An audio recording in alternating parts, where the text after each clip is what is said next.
Captain America and the Falcon still isn't out, so welcome back to another side quest. This time, we're doing World's Finest.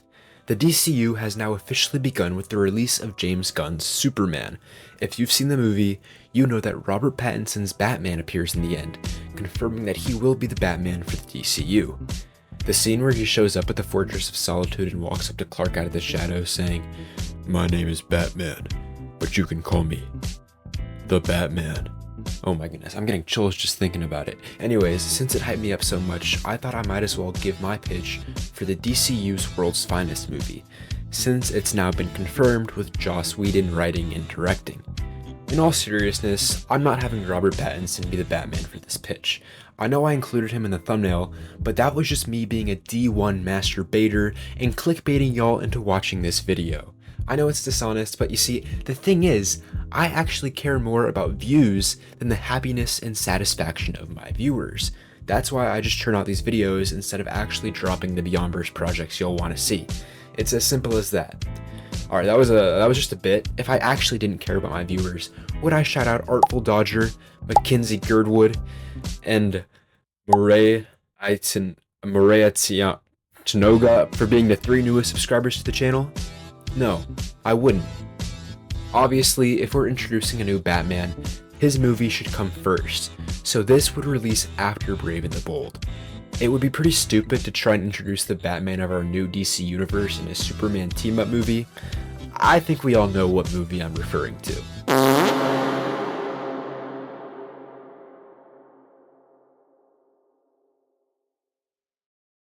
Anyways, this is my pitch for the DCU's World's Finest.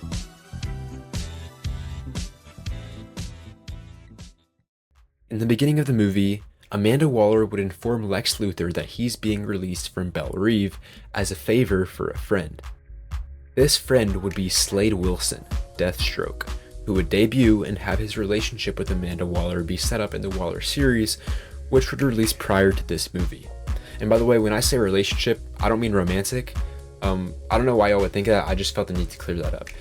Deathstroke is a mercenary with a vendetta against Batman and believes that the key to defeating Batman is experimental energy tech being held in Luthor Corp vaults. In return, Slade is offering a weapon that Lex didn't even think existed on Earth: kryptonite, a material that Slade discovered while on a mission near Smallville, Kansas. Both Batman and Superman would somehow find out about their enemies working with this other guy, and they would come into contact with each other trying to figure out what their villains are doing. While they don't fight like in BVS, there would still be conflict between the two. Clark essentially thinks that Bruce is too paranoid, that he's holding back Damian from growing into his own hero.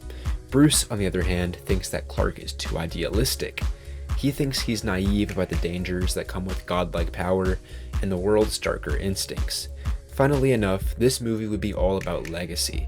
Their tension isn't about mistrust like it was in BVS, it's about how they lead, how they mentor, and how they pass on the torch. Meanwhile, Lex and Deathstroke travel to Smallville, where they come across the kryptonite buried in a random cornfield, and while there, Lex puts the pieces together and discovers that Clark Kent is Superman.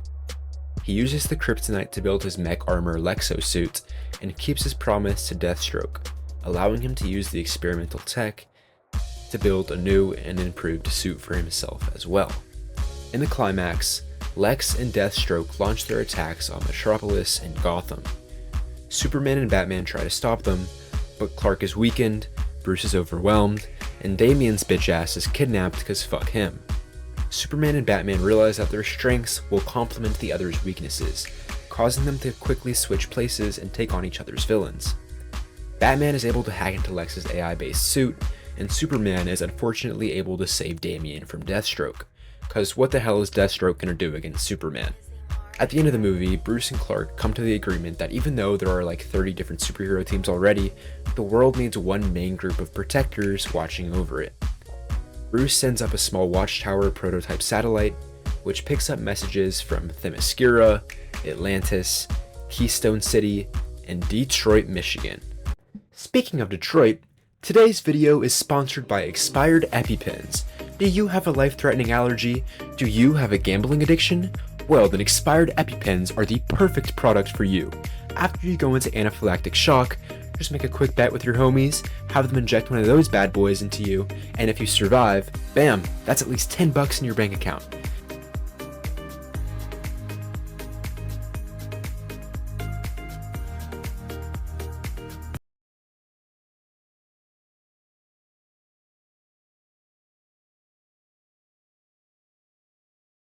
Supergirl would also appear in this movie in some form.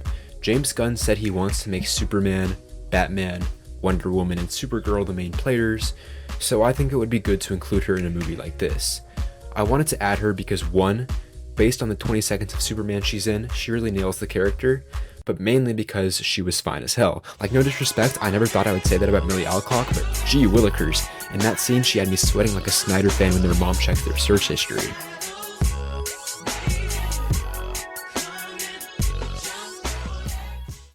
Alright, I think that's it. Bye, I love you.